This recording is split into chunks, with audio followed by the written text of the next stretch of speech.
Hi, and welcome to Knit All the Things. My name is Laurel. I'm also known as West Maven on Instagram, Ravelry, and here. If you're new, this is a space where I talk about all the things I'm knitting, all the things I want to knit, all things yarn, just all the things. And if you're returning, welcome back, Knitting Bestie. I can't wait to catch up with you. In this week's episode, we're going to be talking about my finished collective shawl, a pattern by Joji Locatelli. It's turned out beautiful and I can't wait to share it with you. Also, my dilemma disaster of a Lana vest. I am just struggling to finish this one. It's a beautiful pattern, but I just keep running into problems. So we're going to talk about that. I have a little update on my champagne cardigan. I finished my test knit, a pattern for Caitlin Hunter. You guys are going to want to knit this. It turned out so beautifully. We're going to talk a little bit about it, a little sneak peek, and then we're going to go into more detail on the next episode. So grab your knitting, get cozy, and let's go. Okay, so let's talk about what I'm wearing. I am wearing the Camisole number 2, a pattern by My Favorite Things Knitwear. It is a very simple, I think it was a 2x2 rib pattern, and I knit it a while ago.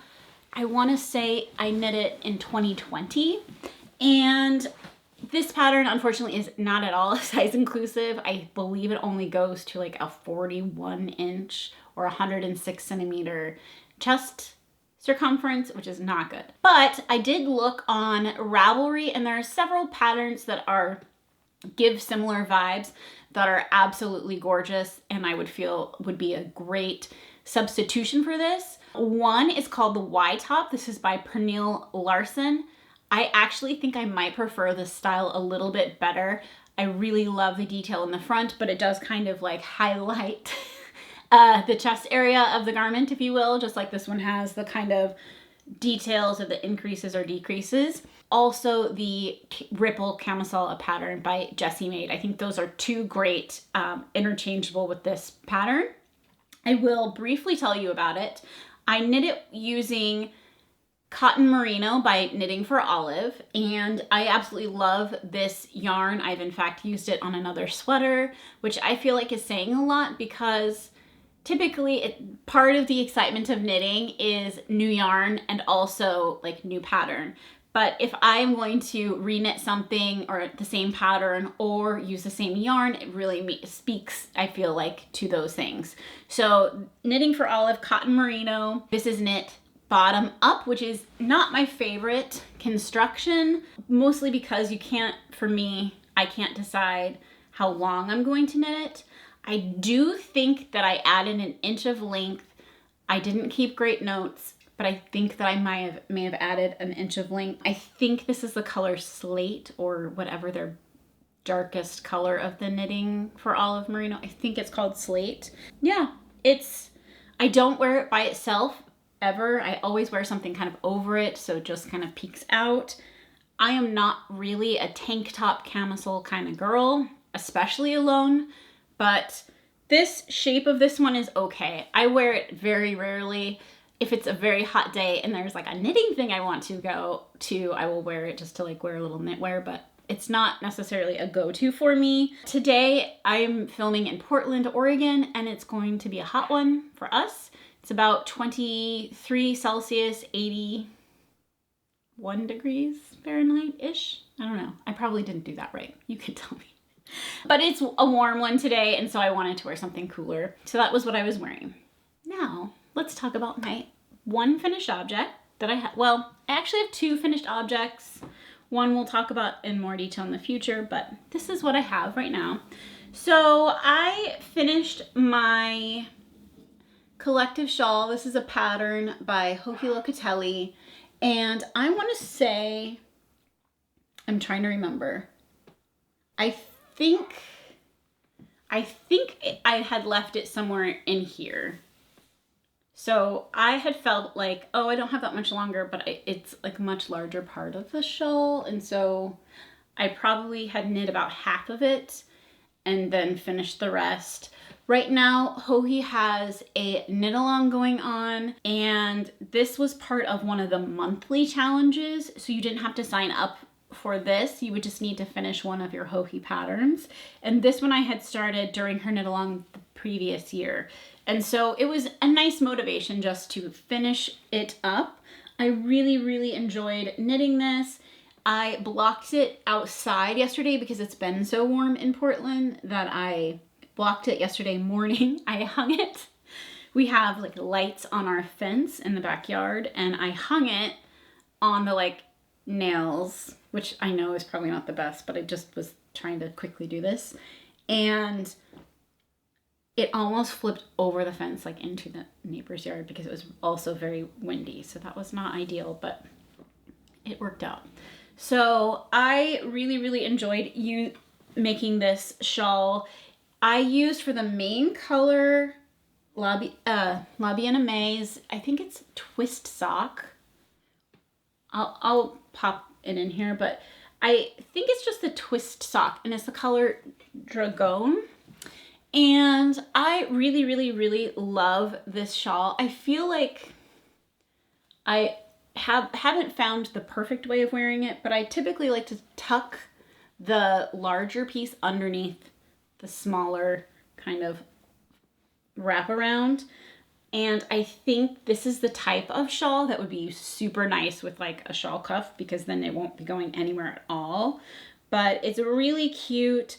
This is constructed by casting on at the smaller points and working a garter section, followed by 2-color brioche, followed by a garter, 2-color brioche, and so on and so forth. And it really is a very, very easy pattern. I kind of thought to myself that it was silly that I didn't finish because I was enjoying knitting it. So it wasn't that I stopped because I had like lost the excitement for it. I don't think that was really true at all. I think probably what happened, and what typically happens, is I was distracted by kind of the next new shiny thing. I will say this is a very cool shawl to see the difference in like a variegated skein. So for example, I think it's really fun to see how variegated yarn knits up. So in this particular section, it's obviously a smaller area, and so it's very stripy. Then it kind of gets into like bigger stripes of the variegation, and so on and so forth. And then as you get to a different point, the variegation kind of stripes change and kind of tiger stripe, and then they kind of, again, because it's a larger section, kind of have a finer stripe, and then it goes into a larger stripe again. And then in this last section, it's almost like pooled in like certain areas.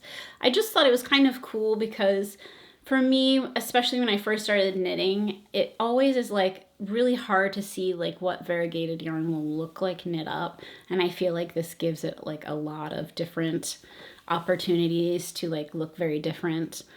I really, really enjoyed it. So for the contrasting colors in the brioche sections, I had just what I would call a mystery mini skein set. I don't know the dyer or anything. I got it in a D-stash listing on Etsy, but I really thought these colors would look so pretty with that skein of Drogon. And you basically use all of your yarn up. I had like the tiniest scrap left. So I really love projects like that. The minis I have, especially in these smaller colors, I have more left of. But I really enjoyed this. I think that it's a very clever, fun design, and I really wanted to finish it before it got too cold because I really do think I will end up wearing it quite a bit. And I just think I have to play with it a little bit more, but I think there's a lot of different ways you can wear it and really enjoy this shawl scarf situation. I also think that it gave me really an appreciation for brioche as a shawl or a wrap, because it does make such a squishy fabric that I think it just lends to like such a cozy feeling next to your skin or next to your neck. So this is, again, the Collective Shawl, a pattern by Joji Locatelli. As with anything I'm going to talk about, I will have it linked below in the description. But yeah, I really, really love this. If you're participating in the Joji Fall Knit Along, let me know. I have a couple of patterns earmarked that I want to knit for it, that I kind of said I would, but I don't know if they will make it in time. We'll see. I like to live dangerously. So I imagine the next thing I cast on will be in a little ways. So I'm like running to the finish line to finish it. This is my Collective Shawl by Joji Locatelli. I'm not gonna wear it right now only because it's kind of warm in my house. Let's talk about this issue behind me. This is my Lana Vest. It is a pattern by Irene. I have enjoyed every stitch of knitting this. I think that it has been really fun to knit. Here's my issue. When I chose this pattern, I chose the size that I was sure I had enough yarn for. And I think, I don't have it in front of me, but I think that I was going to have like 20 or 30 yards extra. Maybe around there. And right now I finished the front hem and bound off, and I'm on the back hem, and I have about an inch, and I need to knit 2 more inches and then bind off. And I only have this much yarn, so don't think that's gonna happen. And I was talking to my friend Simone while I was working on this last night, and she said, "Oh, didn't you make a swatch?" And I thought, oh, I did. Yay, me! Maybe maybe I can make this better. And I have looked absolutely everywhere for this yarn. And in fact, for half a second, I thought that maybe I had a whole ball of yarn somewhere, but I found all the tags, so that's not the case. And I know that I've shown you guys my swatch, so I know that it is in existence. However, I can't find it. I even found the tag that I made to attach to the swatch so that I would know like what needle I used, etc. I can't find any, I cannot find it. I've ripped through all of my stash. I have a stack of swatches that I keep. It's not in there, it's not in the bag. I've switched knitting bags, and it's not in the old knitting bag, it's not in the new knitting bag. I've organized everything, I've cleaned out everything. All of my notions pouches are in fully stocked and ready to go. I have looked through everything, I can't find it. So I'm gonna continue to look. I'm gonna probably finish knitting the rest of this ball and see what happens. My only really options are, because this yarn was a sample yarn, it wasn't even a real color. It was a test color from Pearl Soho's 9-note bundle. They were trying to develop the next fade, and so it's just a sample color that they had dyed, and there's no way I can get that. So the only thing that I can think of doing is knit as far as I can on the back and see where I'm at. And rather than having a little bit longer hem in the back, either matching them equally if I even have that much, or I'm going to have to shorten the front to match the back. And that's what I'm going to have to do, because I just don't have any more yarn. And I kind of had wanted to get this done last night, but I felt so discouraged, and I spent so long looking for the yarn that I just stopped. I ran out of steam. So I think today I'm going to try and once again look around, and maybe it's just gonna have to wait for a little while until I can find that. My only other thought was that my dog ate it, and I know that sounds weird, but let me tell you why that could be the case, and I really hope it's not. One, he likes things that I like if I'm touching or using something, that's the thing that he's gonna wanna mess with. So that's the only reason I'm slightly suspicious. The other thing is that I have looked absolutely everywhere, and it's odd that I could find the tag, but not the yarn that would have been attached to the tag. He has eaten many things in his life, including glass, and also my things that I used to clean the lenses of my glasses. I don't know. I'm probably blaming him, and I'm gonna find it, and then I can issue an apology statement later. But at the moment, he is a little bit of a suspect. So I don't know. If I can find it, I would love to finish this soon, and maybe I'll be wearing this the next time you see me. But at the moment, I'm a little frustrated. I love how this is turning out. So there's so many beautiful details about this vest that I have to share with you. So first of all, even like where you're picking up has this beautiful like line that is created as you're picking up. It kind of is just like a nice little detail. I feel like even at the bottom of your hem, or where you finished knitting, she has you do this sideways, this horizontal braid, which I think is just such a fun detail. There is a cable down the side that then splits for your hem. Just all of these things really make this vest so pretty and so fun. And she actually has come out with a new vest. So her latest design is called, ooh, I don't know, it's probably Rain or Ran vest, R-A-N-N-E.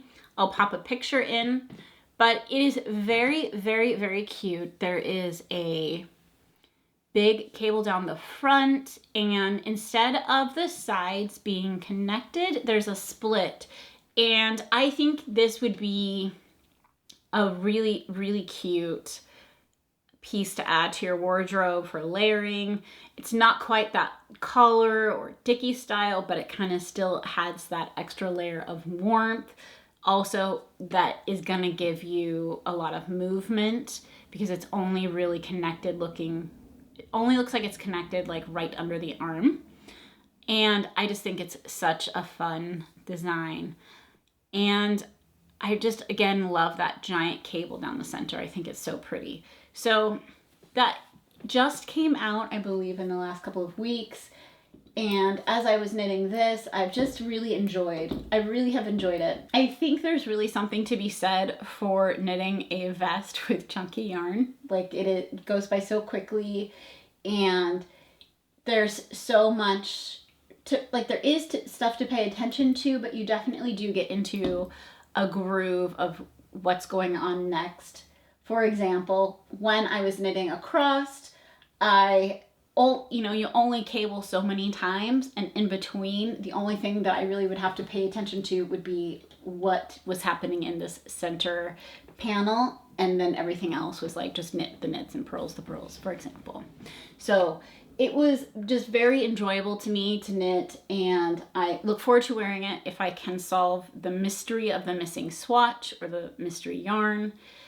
I don't love the idea that it's not going to be to pattern, because I did like the detail of the shorter in the front, longer in the back. So perhaps if I can't find the swatch, I can shorten this and lengthen the back so I still have that look. But part of what I think drew me to that was this side detail where the cable splits and you have kind of like the long legs of the cable. I think it's just not going to look the same if it's short, but what can you do? You really can't do anything if you have no more yarn.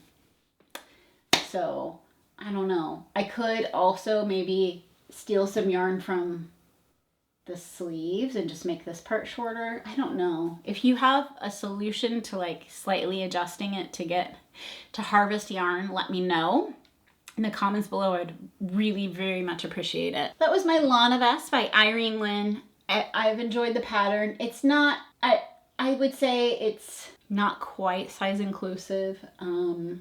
I don't believe the sizing goes up super high. However, I think it also depends on how you intend to wear the garment. If you were going to wear it more fitted, then maybe a larger size range could wear it. But as it's presented, I would say it's not quite size inclusive.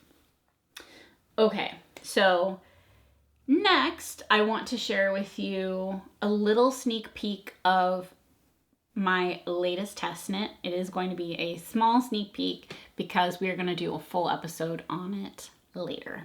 So this is a pattern by Caitlin Hunter, and she, I believe, is going to be releasing it in the next week or so, so look out for that. But it is called the Autumn Bloom Sweater, And here's a little quick sneak peek of mine. But it has really cool details that are not in the original Alpine bloom tee. And so I highly recommend, even if you've knit that, this felt like a different experience. The motif is similar, but the rest of the sweater is different. And I do think the way that she added the different details on the collar and the cuffs and the hem are just beautiful. It is top down, and I used mostly magpie fibers for this one. And I'm very much looking forward to actually visiting them. They will be at the Sacred Sheep Festival, which is a brand new yarn festival in Portland, Oregon, where I'm from. And I'm very excited to go and share with you guys that experience. But they are one of the vendors at Sacred Sheep. So I'm very much looking forward to that. And I believe Caitlin Hunter is also teaching classes. So I think I'm planning right now to wear my autumn bloom sweater for that event. At least that's what I'm saying now, and kind of see how that goes. But I used Swanky sock in the colorway Selkie. I definitely talked about all of this more on my previous episode, but I also used Les Garçons Emma Stone in their yak silk base for the contrasting color, held with plume, and that was in the color harpoon. So if you are interested in those colors, or want to hear more about that sweater, for now I have way more details on my previous episode, I believe episode 19, the one just before this, and that will give you all more details on yarn and everything. I will also say that I really enjoy test knitting for Caitlin Hunter. The group of knitters on Ravelry, there's always like a kind of thread for each test, and it's just really inspiring to see everybody's colors that I've chosen. And I really think that once the pattern's released, I always recommend going to the projects page, because she has so many testers that will give you a lot of inspiration on how to pick your colors or what other people did. Many people used Spin Cycle. I think that would be absolutely gorgeous. I like to go really graphic on color work unless it's more of a like geometric style. So for example, the Easy V sweater by Caitlin Hunter is more of like a zigzag pattern, and I think that looked pretty cool in Spin Cycle. But for the very like graphic style color work, I really do enjoy the either tonal look or just different colors. So that's my opinion only, but that's kind of how I approached this sweater, and I really think it turned out really nice. There's such a beautiful like halo to this yarn, and I really can't sing enough praises on plume. I know that it is not in everyone's budget, but there are a couple things that you can do if you did want to use it and you can't quite or don't want to pay full price. I believe once a year at least, Magpie Fibers does a sale online. So I would sign up for their newsletter because I believe that plume is included in that, as well as keep an eye on Ravelry or other places for D-stash, because you never know when you're going to find something like that. I actually did end up purchasing the plume through a D-stash, and so it was a little less expensive than purchasing it full price from Magpie, but I feel like, and it obviously you wouldn't be able to choose the exact color, but I love this color and I'm so happy with how this sweater turned out, and I really can't wait to wear it for you guys and share more details with you. So stay tuned. That will be the next episode. I believe we can talk about this in full. Okay, so in between finishing the Autumn Bloom, I keep saying the wrong thing, the Autumn Bloom sweater took up most of my knitting time in the last 2 weeks because I wanted to finish it. I think the last time I shared with you guys 2 weeks ago, I had just finished the yoke. So I basically did everything else in the last couple of weeks and then started working on this again. And that's kind of been most of my knitting time. I will share with you that I have worked on my champagne cardigan a little bit, but not too terribly much. Look, this is what the swatch is that we're looking for, except for it's gonna be pink. I cannot believe I can't find it. I found the tag, like this tag that was attached to the swatch, I found. Like it had been ripped off. This is why I think, like, this is why I'm starting to blame the dog. Anyway, we'll leave that for next time. Who knows? I haven't seen evidence that he's eaten it, but there you have it. So this is my champagne cardigan, a pattern by Petite Knit, and I am using Noro Madara yarn in the colorway Fujisan number 16, held with Lamb & Kid Momo in the color Trippy. And I think these just complement each other so well. I really don't think that this camera quite picks up the amazingness of this sweater, and I think when I'm finished I will definitely take a bunch of pictures outside, because the way that the light catches it, it actually really has like such a bright color to it, and I feel like it's a little bit muted in the camera. But Noro Madara is like a tweed style yarn, and it has all kinds of different flecks of colors in it, and I really think that it's a really fun style of tweed. It's not the tweed that's got like little neps kind of throughout. It's more like spun within the yarn, if that makes sense. It feels slightly different to that. And an example, if I can even find it, would be like right here. So in this particular part of the yarn, knocking over my coffee, this particular part of the yarn has like a lot of green in it, and that's just like a part of that space of yarn had just a lot of green in that. And I feel like tweed bits are more like speckles. I don't know. That's how I think of it anyway. But there is definitely just, it's gonna have a lot of character. I feel like this is kind of a stiff fabric for the champagne cardigan, but again, I think it's gonna be great once it's done. How this is knit is top down and knit flat, and then once you are done with the body, you pick up and knit a double knit button band and finish it off. I have been looking for buttons for this because I don't quite know which way I'm going on the buttons, if I'm going to try to do something unexpected and wild, or if I'm going to try to have like more muted buttons. I don't really know. I've never knit a cardigan before, so I've never had to pick out buttons, so I'm just not sure how I'm gonna go. In her original pattern, I believe she has like a white champagne cardigan with like brown buttons, which I feel is like very classic looking, but this is not really a classic color, and so I don't know. I saw that Ken Yarn has buttons, and they were like a sparkly holographic sparkle, and part of me wanted to do those, but I don't know if that's like too much or not, or if I should go just like a dark purple, like a plum color, to kind of mimic hers in a way, but stay with my colors. I just don't know. So I don't know yet.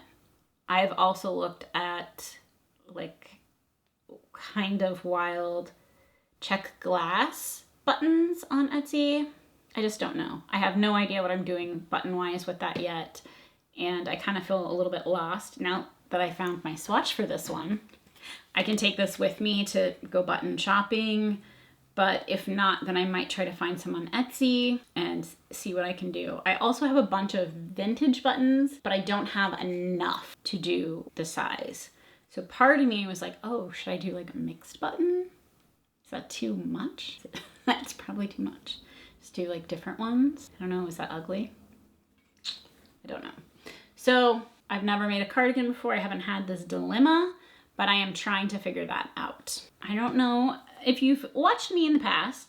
I had made my oldest son a mini woodwardia, which is my third one that I've made, and it is found in the book Mini Palm.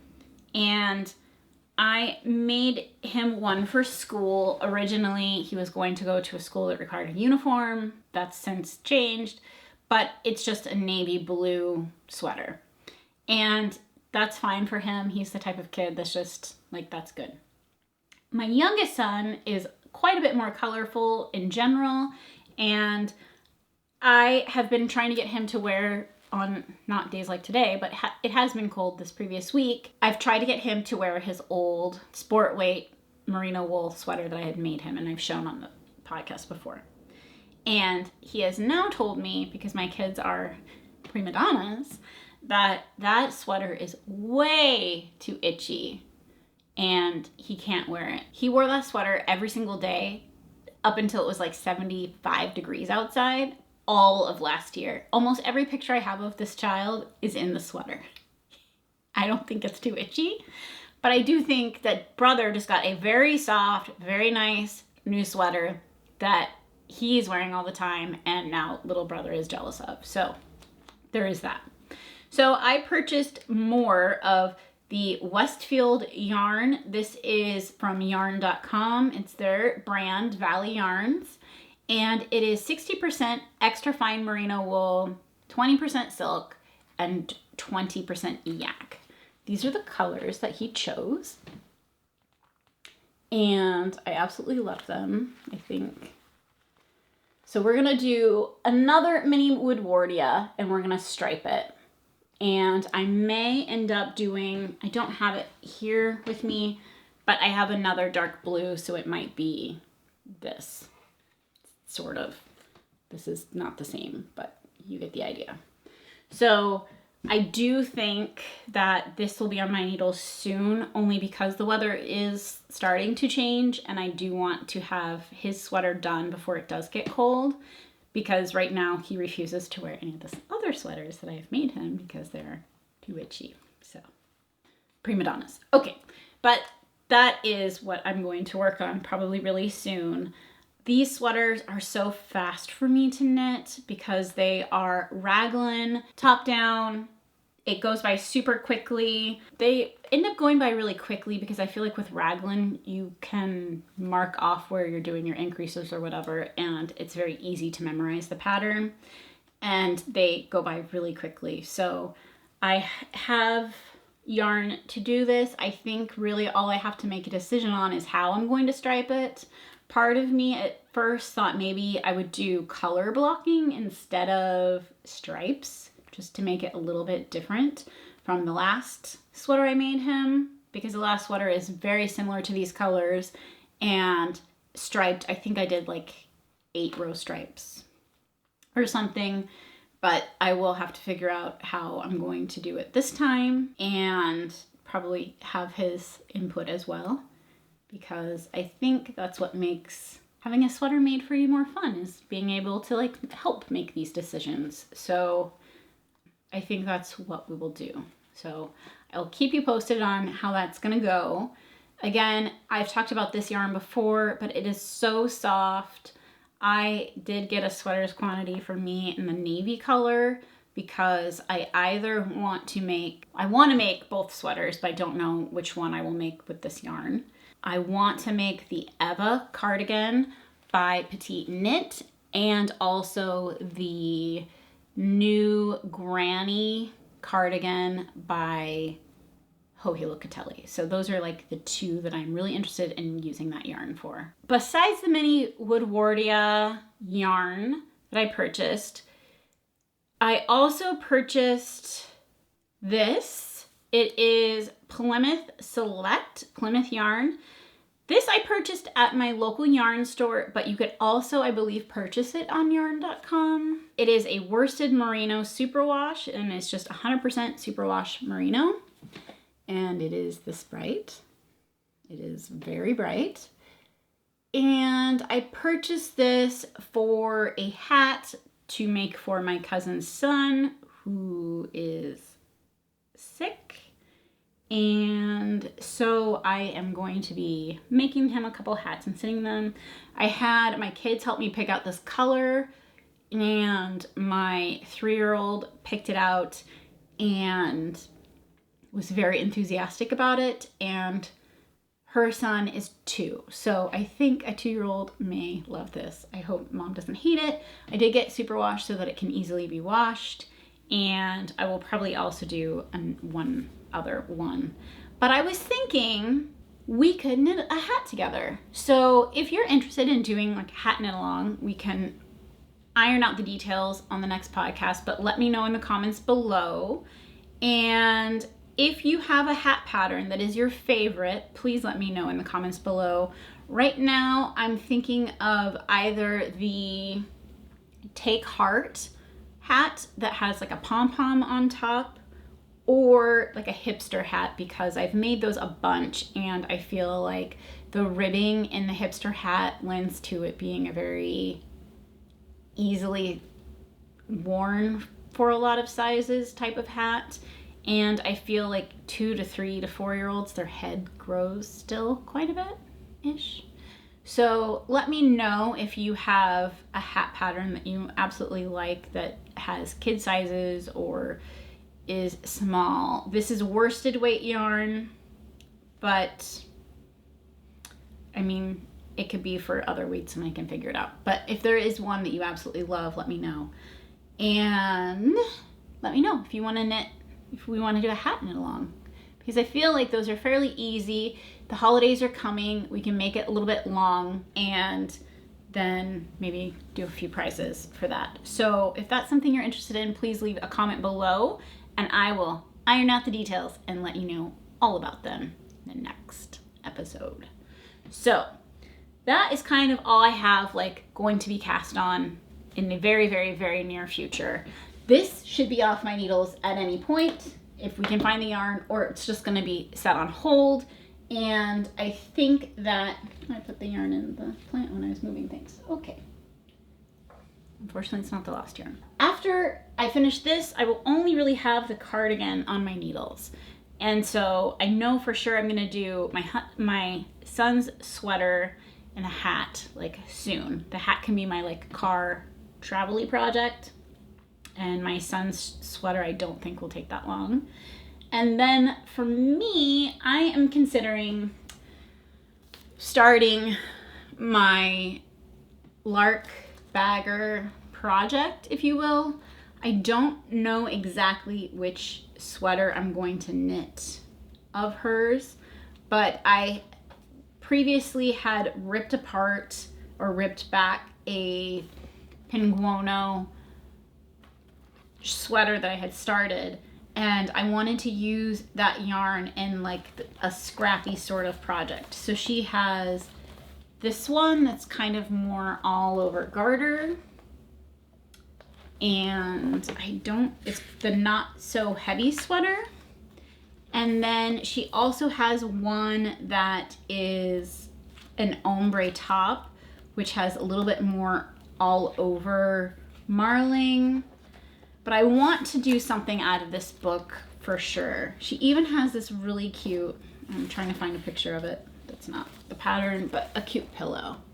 So I want to do some sort of scrap busting all over chaos knit, if you will. And so I'm going to, I think, start working on that just as like a little bit of a palette cleanser, a little bit of something that's just different. And I really think that it will strike some inspiration for me. Oftentimes I think when I just stick with knitting all the same things or knitting things that are super popular, not that there's anything wrong with that, I'm drawn to just what you're drawn to, but I think sometimes going off to the side of that just to like do something different definitely inspires and sparks creativity for me. So I'm trying to find something out of that book that I want to work on, and I am hoping that I can start that rather soon, because I don't know how fast I want that product to be. It may just be one of those like work on it here and there. I also have to figure out how much chaos I want to invite in. Some of her styles can be like a magic knot, which I would then have to make one of those, etc. So I don't know yet. what I'm doing there, but I do know that like I keep picking up this book, flipping through it, and really wanting to knit something from it. And so it's called Close Knit. I highly recommend it. You can find it on Amazon. I'll link it below, or even maybe your local yarn store. But I really love her style, and I've been wanting to make something out of this book for a long time. She recently has released book 2, but it's not in English yet, so I'm hoping that will be soon, because I really have enjoyed, like, even just inspiration wise, looking through her this book. There's like her kind of process and different things. I don't know, I find it really inspiring. So I would like to knit something out of that, and hopefully do that soonish. So that is my kind of goal for the next little bit. As far as all the knitting, I think that's all of my plans. There's a lot of things going on in the knitting world. Right now, West Knits, Stephen West, is doing his mystery knit along. I'm not participating this year, still not participating, but there's a lot of projects to enjoy and look at on Instagram and on Ravelry right now. So I'm just living vicariously through all of you that have shared that you are knitting that. And I'm really excited to see what your shawls end up looking like, as well as looking forward to seeing some of you at Sacred Sheep in November. And if you're in the Oregon area, there is Oregon Flock and Fiber Festival, which is on the, I believe, 14th and 15th of October. If I'm wrong, I'll put it on the screen. And other than that, I hope you guys enjoyed our time together. I always appreciate hearing what you guys are making and having you guys send me messages and tagging me and commenting below. It really means a lot. If we're not yet knitting besties, please make sure to hit the subscribe button and like this video. It tells YouTube that other fiber enthusiasts like yourself enjoy this type of content. Until 2 weeks from now, happy knitting.